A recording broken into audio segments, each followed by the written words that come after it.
Okay, so today we're diving into Koh Rong and Koh Rong Sanloem, these sister islands off Cambodia's coast near Sihanoukville.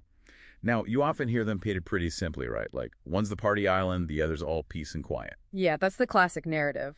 But our sources, they really show something much more complex, evolving really fast, actually. Exactly. So our mission here is to help you kind of navigate that reality, figure out which island might be your perfect spot, and also understand, the really interesting point these islands are at right now. First off, getting there. You pretty much have to go through Sihanoukville. hmm And honestly, the advice is generally to make that part quick. It's really transformed lots of casinos, tons of construction. Yeah, it's become primarily a transit point for island goers. Oh, yeah. A real stark example of very rapid development, which leads straight into a super critical tip about the ferry. Oh, yeah. This one's important. You absolutely must know the exact pier or beach name for your accommodation before you buy that ferry ticket. Seriously. Why is that so crucial? Because the ferries stop at multiple places on each island. If you get off at the wrong one, you're suddenly needing a private and often quite expensive long-tail boat to get where you actually need to go. We've seen people caught out by that. Okay, good tip. So once you're actually on the islands, getting around is totally different depending on which one you choose. Big difference, yeah. Koh Rong has, what, like 70 kilometers of roads now? Concrete and dirt tracks. That's right. So you can rent a scooter, grab a tuk-tuk, there's motorized transport. But Koh Rong Sanloem, that's another story. Almost entirely road-free in terms of sealed roads anyway. Getting around there means, well, a much slower pace. You're either walking, maybe jungle trekking between beaches, or hopping on those long-tailed boats. Very different vibes then. Let's unpack Koh Rong first. It gets that party island label, mostly because of Koh Toch Village, right? Right. Koh Toch is definitely the energetic hub. Lots of bars, guest houses. That's where the reputation comes from. But the island itself is huge. Our sources show it's much more than just parties. What else is there? Oh, absolutely. The diversity is massive. I mean, look at accommodation. You've got $5 dorm beds in Koh Toch. Wow, okay. But then you also have places like the Royal Sands or even Songsa Private Island nearby, where villas can cost over $1,000 a night. That's quite the range. Exactly. And different areas have totally different feels. Longset Beach, sometimes called 4K Beach, is nearby Koh Toch, but much more relaxed, a good balance. Okay. Then you have Saracen Beach on the western side. That's the famous 7-kilometer stretch of incredible white sand where they filmed Survivor. It's stunning, often called the island's crown jewel. Survivor Beach, right. And for real seclusion, there's Lonely Beach way up north. You can pretty much only get there by boat. So yeah, Koh Rong is dynamic, not just one thing. Now, Koh Rong Sanloem, it lives up to its name, which apparently translates to something like drowsiness. Huh, really? Drowsy island. Sort of, yeah. The main arrival spot is Saracen Bay. It's this beautiful crescent bay, really calm, shallow water, very family-friendly. Nightlife there is, well, almost non-existent. So a definite contrast to Koh Toch. Big time. But Sanloem isn't all just sleepy beaches, is it? What about Mpe Bay?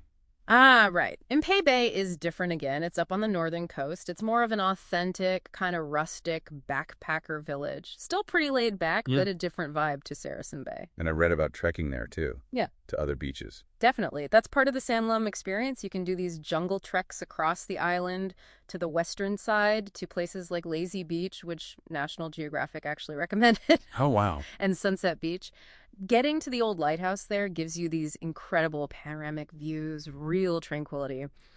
Okay, so regardless of which island you pick, there are some experiences that are kind of quintessential, right? Like the bioluminescent plankton. Ah, yes, the magical glowing water. It is magical, but it's good to manage expectations. Those super bright electric blue photos you see online, often enhanced. Right. What's it really like? It's usually more of a subtle sparkle when you move the water, like little white or pale green fairy lights. Still amazing, just maybe not a rave light show. Good to know. And both islands are part of a marine park. Correct. The Koh Rong Marine National Park, Cambodia's first big one. So snorkeling and diving are pretty good, especially around Mpe Bay on Sanloem, actually. And other things. Kayaking, paddleboarding. Yep, all that. Plus jungle trekking, as we mentioned. And lots of operators run those full-day boat trips. You know, snorkeling stops, bit of fishing, BBQ on a beach, sunset viewing, then plankton spotting on the way back. Sounds idyllic. But there's this other side, too, isn't there? This development angle. Yeah, and this is where things get really complex. This is the crossroads you mentioned.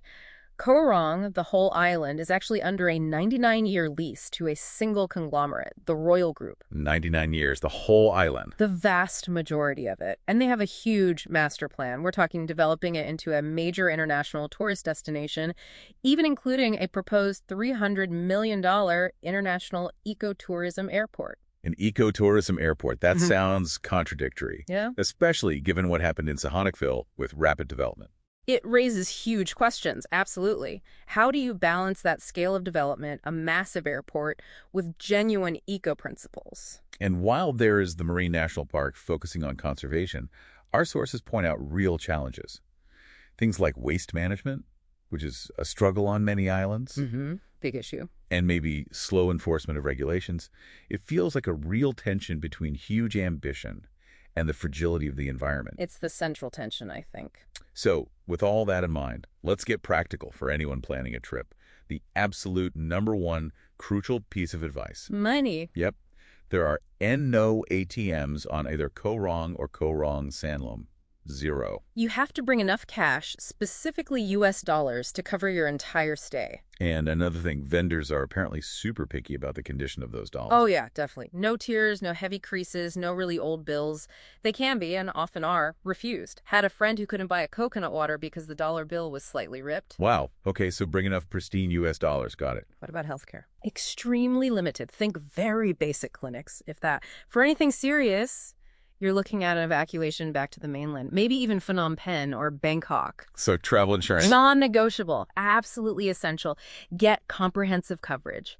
It really is fascinating, isn't it? These islands are perched right on this tipping point. You've got these huge development plans looming. Yeah. And at the same time, these growing conservation efforts like the marine park. It feels precarious. And what's really interesting is that how you choose to visit which island, which guest house, which tour operator, it actually matters. Your choices can nudge things one way or the other. That's a powerful thought. So what does all this mean for you, the listener? It means that by traveling thoughtfully, by understanding this evolving picture, you can not only find an incredible, maybe even perfect Cambodian island experience for yourself, but you can also potentially have a positive impact. Yeah. So the final question really is, how will you choose to navigate this mix, this really unique blend of stunning natural beauty and incredibly rapid change?